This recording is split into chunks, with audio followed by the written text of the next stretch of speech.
Hey everybody, welcome back to Freedom Video USA. I'm the entry man in the stack of Patriot Armory, and today we're going to directly address the people involved in the usurpation, rape, destruction, pillaging, plundering of the United States, her Constitution, and her people. This has come to the point now where the gloves are going to have to come off. There's no other way to address this. It is high time that people stop sitting back in their complacently ignorant little lives expecting everyone else out here to do it for you, to take care of you, to pick up your trash, clean up after you, and so on and so forth. Ladies and gentlemen, today the powers that be, if you will, announced that coming up in the fall, the United States military will be assisting Centers for Disease Control and so on and so forth with the virtual guarantee of a swine flu pandemic. Now my question becomes this: who believes this? Who actually sits back and puts any credit in this? Who actually sits back and says, are you serious? They're predicting a pandemic and the military is already saying, oh, we're going to jump right in. Not what the military is for. That's not your job. No, and any asshole that sits back and thinks that that's a good idea really needs to have his head examined. What that is an invasion strategy, ladies and gentlemen. Plain and simple. It is the route, the method, the path, the plan, the battle line, if you will, for them to put logistics in place. When you start talking about things like mandatory inoculations and all this other good rot, you can't dictate to people what you're going to shoot into their, you can stuff that up your ass. Because there's no guarantee what the hell you're really getting. You don't know what they're shooting in your arm.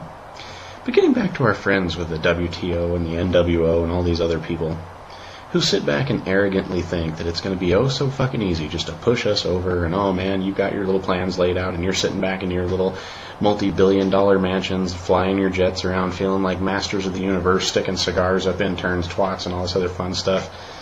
We're here to deliver a message to you people today. It's a very clear and very concise message. I want to remind you of a bunch of very, very inconvenient facts for you.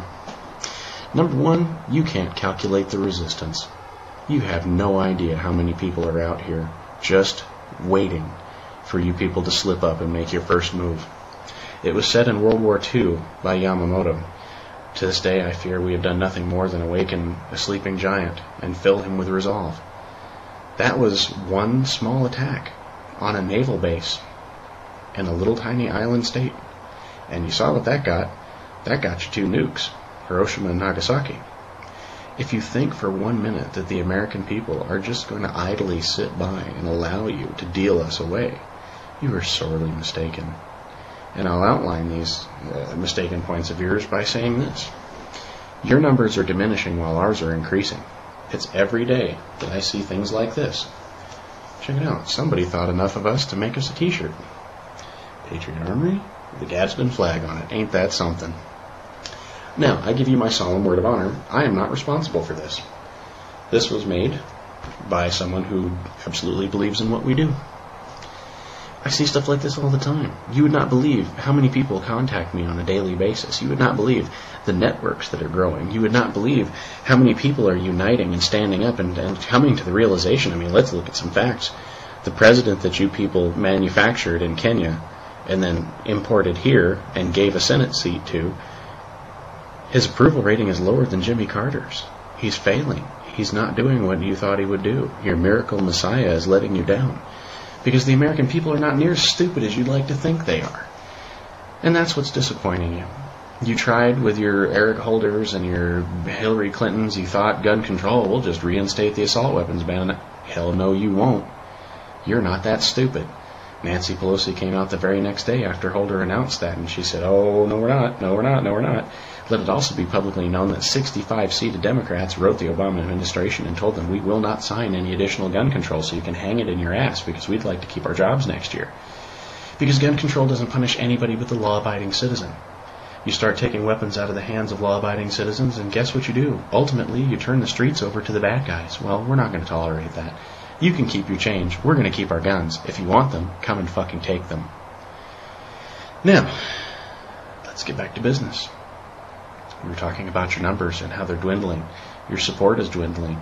All over the world, everybody looks at Obama and says, oh wow, he was this great thing. And now all of a sudden, the subject of his real national identity comes into play. Now they're starting to figure it out. He's not a natural-born citizen. Neither are his parents. You guys are so goddamn arrogant and stupid. You sat there and thought that no one would look? Did you really think no one would care? Oh, well, McCain wasn't born in America either. No, he was born on a military base to military parents, where it's just considered sovereign soil, you fucking arrogant bastards. Oy, people make me sick. You know, the lengths that you people will go to try to discredit the right wing or the Republican or which left wing. You know, people, whether you're right wing or you're left wing, you're still attached to the same body, and it's high time that everybody pulls their heads out of their asses and unites. Because you know what that does? That tells every single one of them and they, with their WTOs and NWOs and everything else, to fuck off. If we were to just knock it off with the bullshit and unite under one banner. There's people out there that don't think we should have guns. Well, that's fine. Don't buy one. But by the same token, you don't have the right to tell me that I can't have mine. I've lived my entire life earning the privilege to keep him, retaining the privilege to keep and bear arms. You know, your gun control only punishes the legal law-abiding.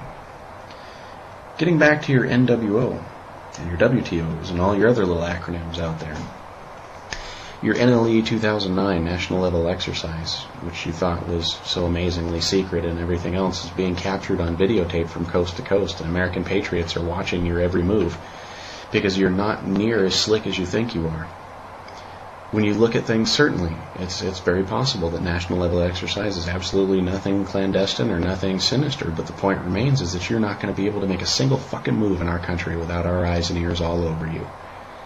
There are too many of us out here. There's too many veterans. There's too many patriots. There's too many people out here that care and will preserve, protect, and defend the Constitution of the United States against all enemies, foreign and domestic. That means you, the one who arrogantly sits back in your office in your $2,000 Armani suit thinking that you can just usurp us and buy our country out from under us. That's great. You can buy whatever you want, but your money's worthless. You're still going to have to come take it. You let that soak in real good. Have you noticed that in the 200 plus years of our American history, that only one nation has had the balls to jump us on our own soil? That would be England. And they got their ass summarily handed to them in short order by 3% of our population. What the fuck do you people think you're going to do against 50% of us or more? You arrogantly sit back and think that the law enforcement and the military in this nation are on your side and will blindly follow whatever orders you give them. You can't imagine how wrong you are when you start seeing agencies like, or not agencies, but organizations like Oath Keepers and Patriot Armory and Freedom Video USA and all these other look at thousands upon thousands of people just on YouTube alone that are looking at patriotic stuff. Put that in your demographic study. Pay attention. If you do, you'll realize that people are flocking to the patriotic sites. They're looking for answers. They're looking for training. They're looking for organization. They're looking for like-minded people and groups in their areas. And as hard as you fuckers try to convince them that they're alone, we will fight every minute of every day with our last breath to defeat you. And you can't stop us. So you tear down YouTube. We'll find other ways. You censor us on YouTube. We'll find other ways. You can't stop us all. And at some point in time, by doing so, you reveal your intentions. And you become blatantly obvious to those who you're trying so desperately to fool. When it all boils down, when all the smoke clears and all the dust settles, there's nowhere to hide. There's nowhere to hide. Every plan you people have tried has failed miserably. So you orchestrated 9/11. Okay, great. 9/11 Truth, Aviators for Truth 9/11. You know, everybody's fucking waking up. Yeah, it's taken a decade because you saturated people's minds with hate and misery and grief and confusion by making them watch the shit day in and day out. We understand PSYOPs now. Some of us understood PSYOPs to begin with when we were the agents that were exercising your agendas for you until we woke up and told you exactly where you could put your agendas. People like Major Stephen Cook challenging his orders to go to an illegal war. The president swore in his administration was going to cancel, was going to revoke and pull everybody home. Until he shows his legitimate legal right to be president, I refuse to go. The Army summarily yanked his orders, and without explanation or statement. The Army doesn't do that. 10-minute clip, guys. Stay tuned. Part 2 is coming right up.